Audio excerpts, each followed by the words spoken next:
Carta de Paulo aos Tessalonicenses, a primeira carta, no capítulo 5, eu vou fazer uma outra série de imperativos paulinos. Semana passada eu usei um texto e hoje eu vou usar um outro texto do apóstolo Paulo, em que ele constrói frases curtas usando imperativos, frases em que ele dá orientações bem objetivas, ele usa a sua autoridade apostólica. Uma coisa importante no início da igreja é a autoridade de um apóstolo. Por que esse termo é o mais forte no Novo Testamento?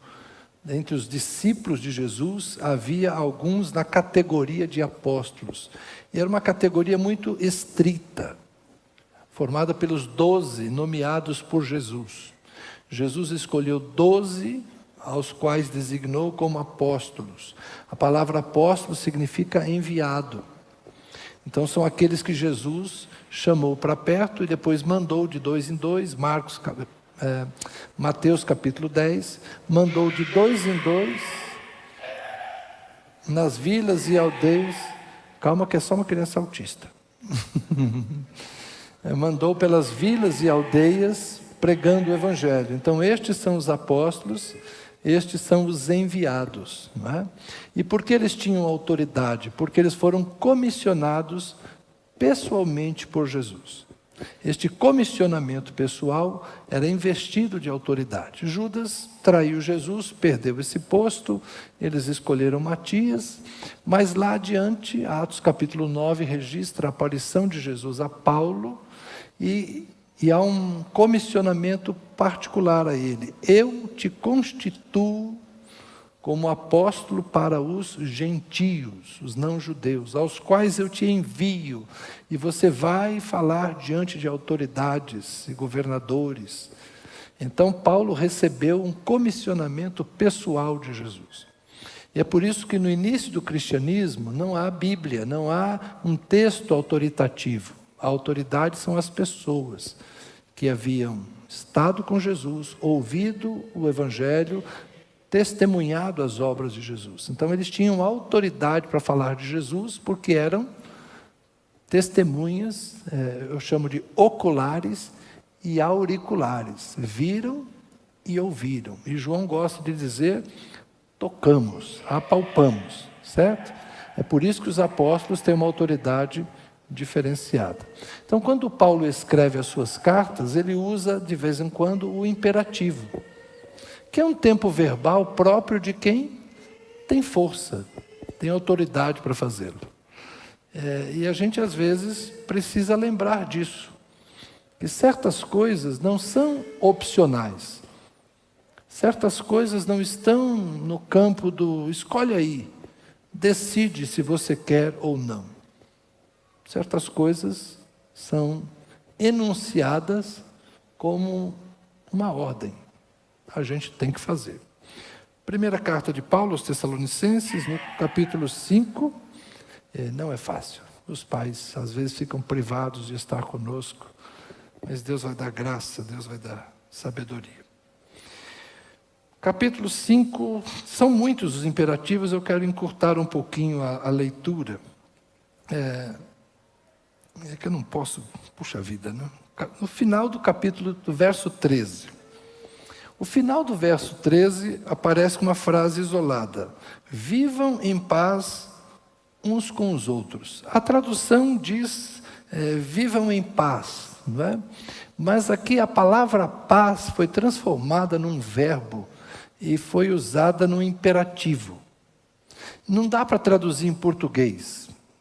A gente não usa essa construção em português. Não é sejam pacíficos, não é? Pacifiquem-se, seria uma ordem, não é? Mas é uma ordem da gente ter paz. Só que não no verbo ter paz, mas a própria palavra paz é transformada num verbo no imperativo. A gente tem que viver em paz, não é? Tenham paz, vivam em paz uns com os outros. Essa carta aos Tessalonicenses é a primeira ou a mais antiga das cartas que conhecemos. Temos 13 cartas paulinas no Novo Testamento, Das 13, essa é a mais antiga, ou a primeira que foi escrita.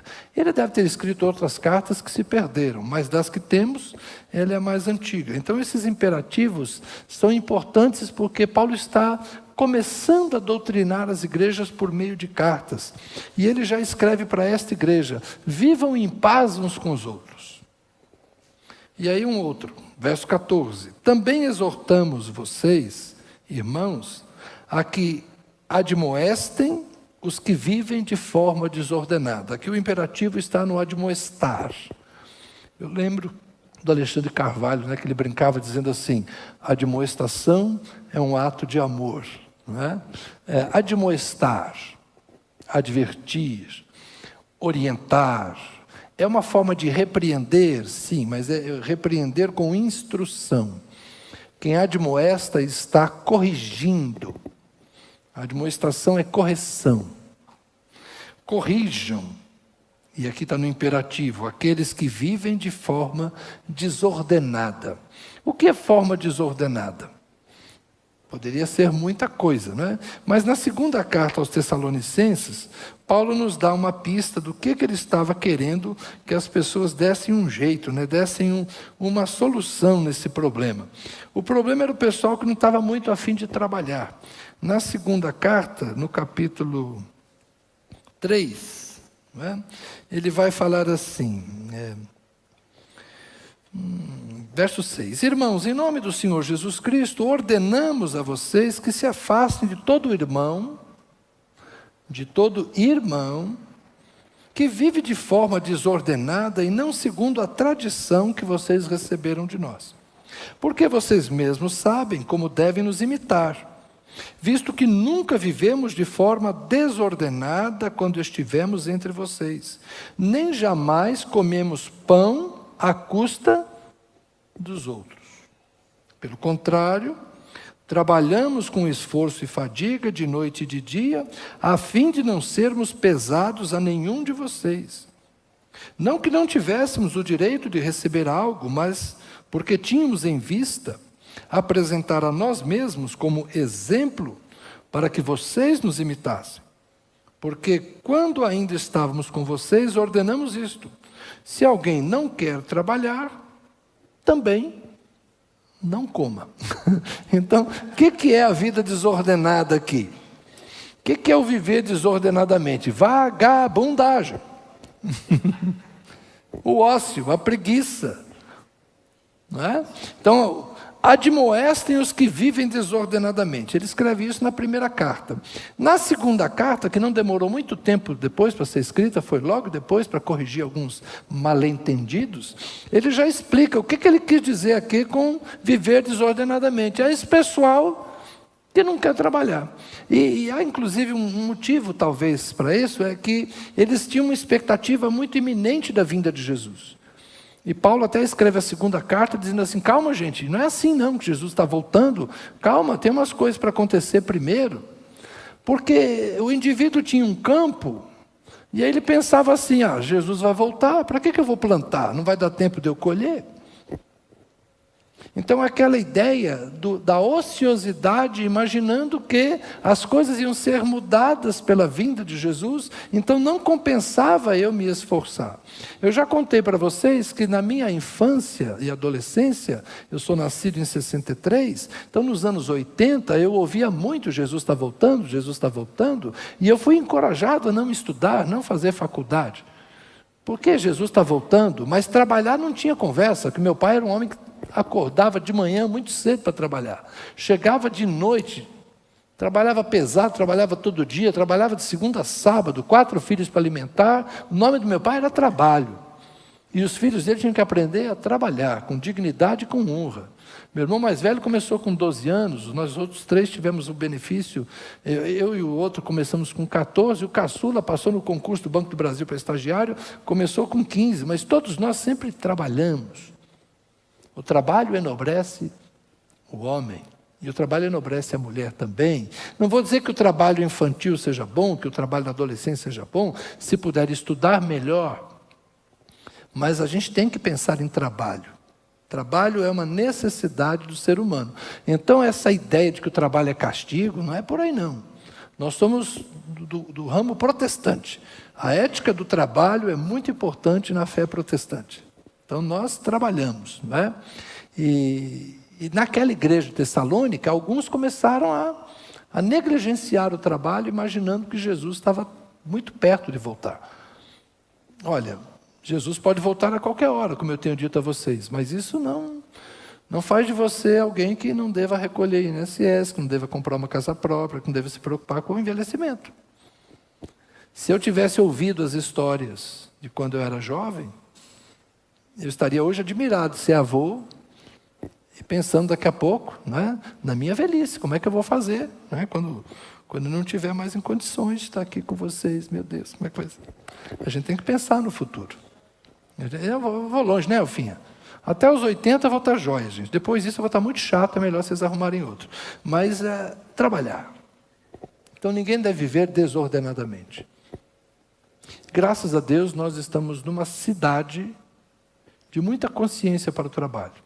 E entre nós aqui, eu louvo a Deus, somos uma igreja curada quanto a isso. Eu louvo a Deus. Somos uma igreja formada por pessoas que trabalham, por pessoas de bem, pessoas dedicadas. Então, entre nós, que eu esteja sabendo, ninguém carece de admoestação quanto a viver desordenadamente. Mas eis que vos aviso, se alguém começar com isso, será admoestado. Ok? Então, vamos arregaçar as mangas e vamos trabalhar. Que ninguém viva de forma desordenada. Que a gente, então, admoeste os que vivem de forma desordenada. Podemos ter um momento de carestia, podemos ter um momento de desemprego, podemos passar por uma situação de adversidade. Podemos enfrentar problemas de insuficiência de renda, mas não devemos nos entregar à ociosidade. Tá bem? Hoje pela manhã, o André Araceli, que está lá na Europa, trabalhando e pastoreando, nos deu testemunho do seu esforço. Decidiu viver lá, mas para isso tem que trabalhar, e trabalhar firme. Amém? Então, admoestemos os de vida desordenada. Consolem os desanimados é a frase seguinte de 2 Tessalonicenses 5,14. Consolem os desanimados. O desânimo às vezes bate, irmãos. A gente não consegue se manter sempre na mesma disposição física, mental, intelectual. Existem os altos e baixos. Existe o cansaço. Existe a fadiga. Existe a frustração. Nós muitas vezes temos boas expectativas, mas nem sempre as alcançamos. E por conta disso, às vezes, bate o desânimo. Tentei uma vez, tentei 2 vezes. Eu mesmo com Tânia, gente. Com 14 tentei namorar, com 15 tentei namorar, com 16 tentei namorar. Só fui conseguir com 20. Também casei e não largo mais. Tem que ter perseverança. O desânimo às vezes bate. Na vida cristã, às vezes bate o desânimo. Eu já orei tanto por isso. E a bênção não veio. Eu já li tantas vezes a Bíblia, ainda não entendi. Eu já fui tantas vezes à igreja e parece que as coisas continuam iguais. Eu já jejuei. Eu já fiz campanha. Eu já fiz voto. Eu sei. Às vezes a gente pensa que pelo caminho da barganha as coisas se resolvem. Às vezes a gente pensa que pelo caminho do esforço as coisas vão se resolver.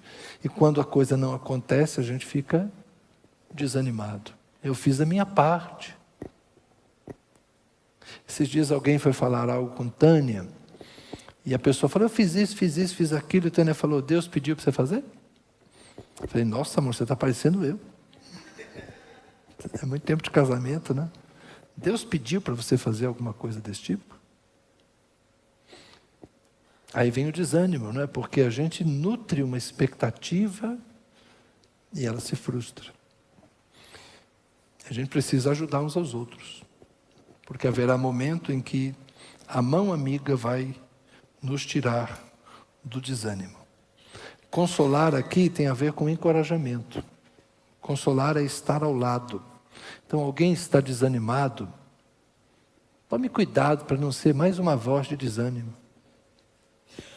Alguém está murmurando, não faça coro na murmuração. Ajude aquele que está murmurando a refletir melhor, a pensar melhor, e tente ajudá-lo a mudar até mesmo o que está dizendo. Então procure fortalecer o que está desanimado, não é? E não apoiar o desânimo. Amparem os fracos. Eu estou ainda em 1 Tessalonicenses 5,14. Amparem os fracos e sejam pacientes com todos. Há pessoas que ainda não desenvolveram força, há pessoas que ainda não desenvolveram uma estrutura física e psicológica para enfrentar desafios. E existe uma diferença de natureza também. Alguns de nós têm uma predisposição, a gente chama assim de personalidade forte. E há outras pessoas que têm uma personalidade mais frágil mesmo. Eu falei semana passada dessa questão da mulher, né, vaso frágil, não necessariamente, não concordo com isso. Então, há homens frágeis e há mulheres frágeis, há jovens frágeis, há idosos frágeis, há crianças frágeis, mas há homens fortes, há mulheres fortes, há adolescentes fortes, há crianças fortes, há idosos fortes. E às vezes a gente fica pensando, né, com quem é mais fácil de lidar? Eu ultimamente tenho pensado, às vezes nós temos uma criança mais frágil, temperamento mais dócil, mais submisso. A gente fala, não, meu filho é muito bonzinho, é muito tranquilo, ele é uma bênção. Aí quando chega um adolescente, depois fica um adulto, fala assim, esse menino não tem iniciativa, ele não vai sair de casa. Vocês estão entendendo?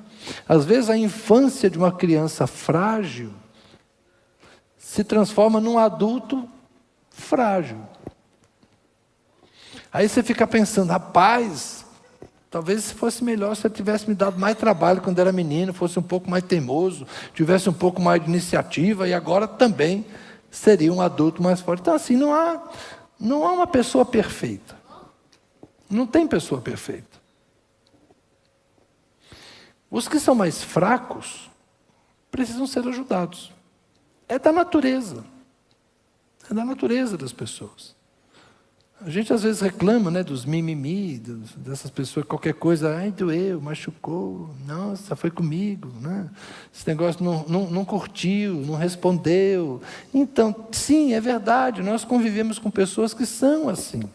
Se você falar mais alto, a pessoa já se encolhe, já magoa, já fere. Tem pessoas que são assim. Essa não é minha natureza, mas é a natureza de outros.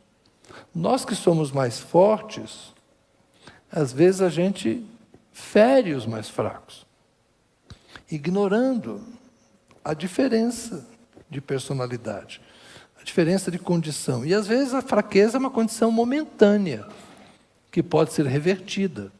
A gente pode ajudar o fraco a se tornar forte. Aliás, é uma expressão do profeta Isaías, né? Diga ao fraco, forte sou. A gente precisa ser fortalecido na força do Senhor.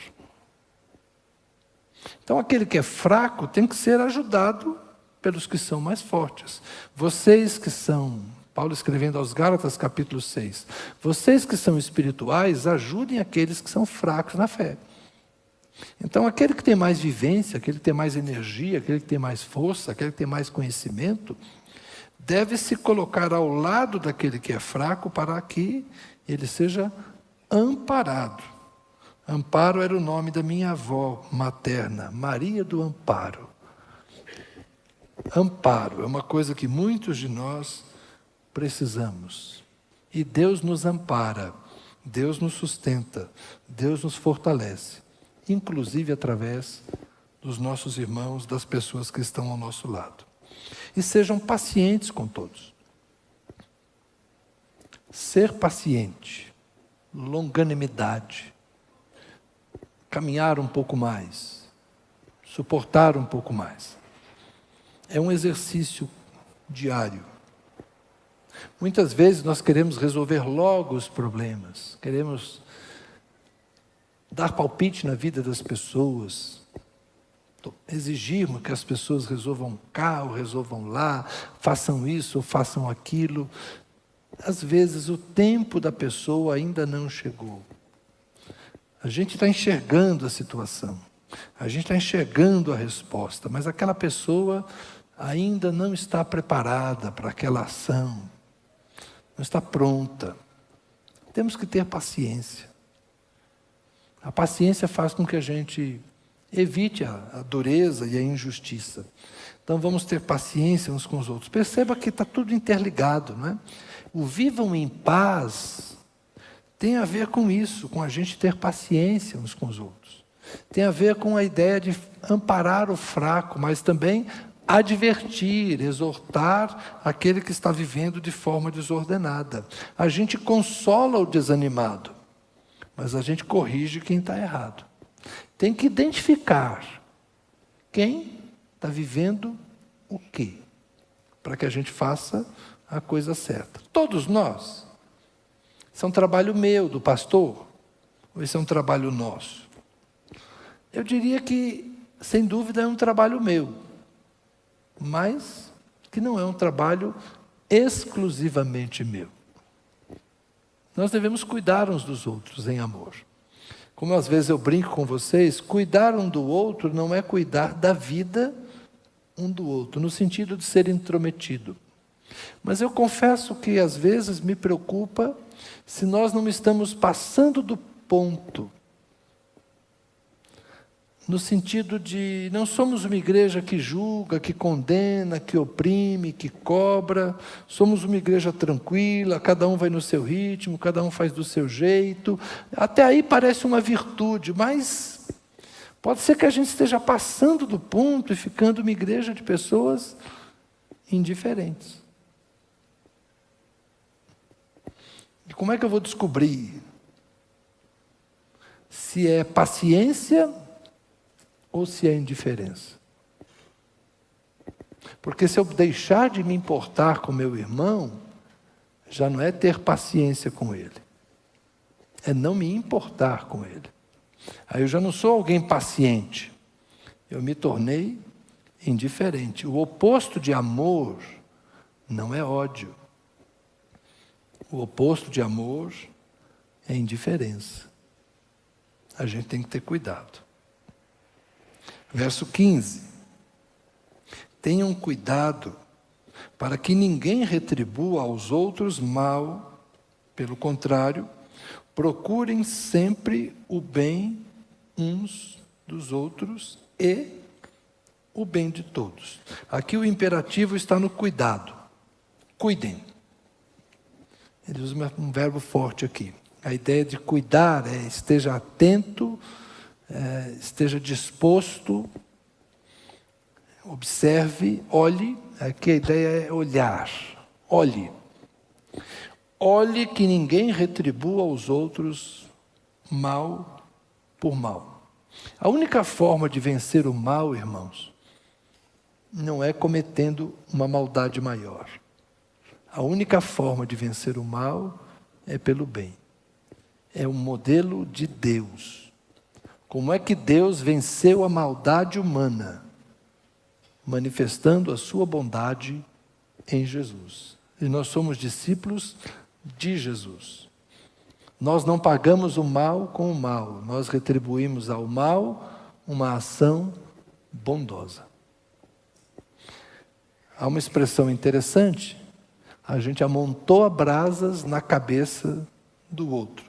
Alguém te faz mal, aí você vai lá e faz por ele uma bondade.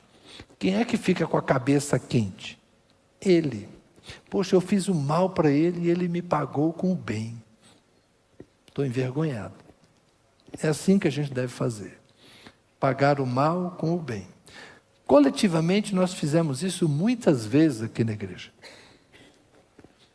E quem convive no dia a dia com muita gente por aqui, já viu isso acontecer. Eu louvo a Deus. Gente, vocês não têm ideia como nós somos uma igreja de gente saudável.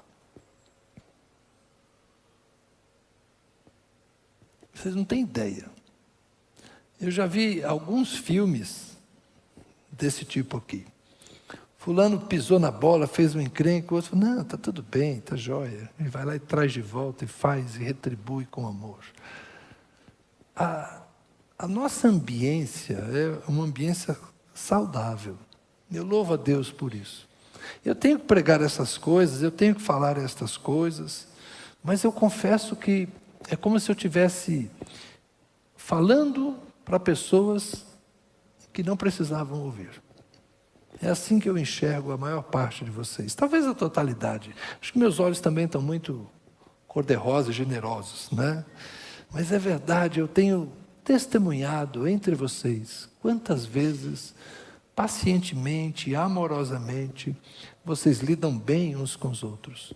E vocês retribuem, às vezes, a ingratidão dos filhos com mais bondade. Às vezes, alguns de vocês tiveram pais que foram difíceis. E vocês são amorosos com os pais. Eu conheço muitas histórias aqui. Nós temos muitas histórias de gente que tinha motivo para dizer, não falo mais com meu pai, não falo mais com meu irmão, não quero nem ver a cara da minha mãe. É verdade. Eu sei que a gente romantiza essas histórias, né? Mãe, Bom seria que toda mãe coubesse na descrição que a pastora Alfa fez aqui. Mas a gente sabe que não é verdade. Nem toda mãe é assim. Nem toda mãe é coma tudo. Tem muita mãe que nem se preocupa se tem comida para os filhos. Essa é a verdade. Tem muita mãe que deixa o filho em casa e vai para a balada. O conselho tutelar vai lá e encontra as crianças sozinhas. Essa é a realidade também. Muitos homens abandonam filhos e depois, às vezes, querem honra, querem ser reconhecidos. Quantas crianças sem pai definido? E às vezes não é porque a mulher não sabia quem era o pai, mas é porque o pai não teve a dignidade de assumir o filho. Há muitas histórias entre nós aqui que poderiam justificar certas atitudes de indiferença. Mas eu louvo a Deus, porque eu sou pastor de gente curada, eu sou pastor de gente convertida, eu sou pastor de gente que decidiu perdoar, eu sou pastor de gente que resolveu superar. E a maior parte de vocês é bem resolvido, porque decidiu viver segundo Jesus. Então eu tenho que falar estas coisas e falo aqui para que todos saibam. Mas eu agradeço a Deus porque eu sei que a maior parte de vocês já aprendeu há algum tempo a pagar o mal com o bem. E vocês procuram sim sempre fazer o bem a todos e fazem muito bem uns aos outros. Por fim, o verso 16. Aqui também é um imperativo. Cairete. Alegrem-se. É interessante, né? Uma ordem para estar alegre. Alegrem-se. Sejam alegres. Sejam alegres. Eu sou cheio de graça, conto piada na pregação, eu dou risada, eu e Tânia rimos o tempo todo. Eu faço questão de colocar um sorriso na minha esposa todos os dias. Sempre uma palhaçada nova, sempre uma brincadeira. Ela fez quinta-feira uma cirurgia de sinusite. E ela está, de vez em quando, com as vias nasais obstruídas. E hoje, gente, dia das mães. Falei, amor, o que você quer almoçar? Lasanha. Lasanha, gente, mas saiu um lasanha. Vocês acham que eu vou deixar barato essa brincadeira? A gente ri o tempo todo. Porque a alegria é muito melhor que a rabugice, a alegria é muito melhor do que a chatice. A alegria, o bom humor é muito melhor do que aquele que vive resmungando. Seja alegre, por favor, para que as pessoas ao seu redor também possam ser alegres. Ria, sorria, pense coisas boas, seja espirituoso. Eu creio que a vida pode ser muito mais leve se a gente decidir alegrar-se com as pequenas coisas da vida, ao invés de ficar enxergando as dificuldades. Então melhore os seus olhos, né? Olhe para o lado certo, olhe para o lado bom das coisas, alegre-se. É por isso que depois ele vai falar da importância de orar sem cessar, mas também em tudo deem graças, porque esta é a vontade de Deus para vocês em Cristo Jesus. Então a gente é alegre. Tem alguma coisa que não está boa, a gente ora. Mas isso não nos impede de ser alegres. A gente continua alegre, a gente ora e é alegre. E a gente é alegre e dá graças por todas as coisas, inclusive pelas coisas que eventualmente não saem de acordo com aquilo que a gente imaginava. Eu não realizo todos os meus sonhos, nem você. E Deus não está preocupado em realizar os teus sonhos. Gente, eu não tenho a menor vocação para ser pregador coaching. Não tenho a menor vocação para isso. Não é? Esses dias eu estava numa reunião lá com o pessoal falou bastante, depois no final disse assim, olha gente, quero dizer uma coisa para vocês. Deus não tem um propósito especial para a sua vida, você é uma pessoa igual a todas as outras. Deus tem um propósito geral para toda a humanidade, nos fazer iguais a Jesus. Deus tem um propósito de convergir todas as coisas no céu e na terra em Jesus. O grande foco da ação de Deus é a glória dele, não é a sua glória. Se você quiser ser uma bênção nas mãos de Deus, parabéns para você, mas se você não vai atrapalhar Deus, Deus não vai ficar mais feliz se você de manhã disser assim, bom dia Espírito Santo. Não pense que o dia de Deus vai ser melhor porque você cumprimentou, ou que o dia de Deus vai ser pior porque você se esqueceu de falar com Ele. O seu dia pode ser melhor, o seu dia pode ser pior, se você resolver ter um bom relacionamento com Deus. Mas Deus não vai mudar por causa de você. Então aprenda a ser agradecido, aprenda a discernir a vontade de Deus, aprenda a viver. Aprenda a viver. Gente, eu estou lembrando de cada profeta hoje em dia. O profeta que compôs: é preciso saber viver, é preciso saber viver.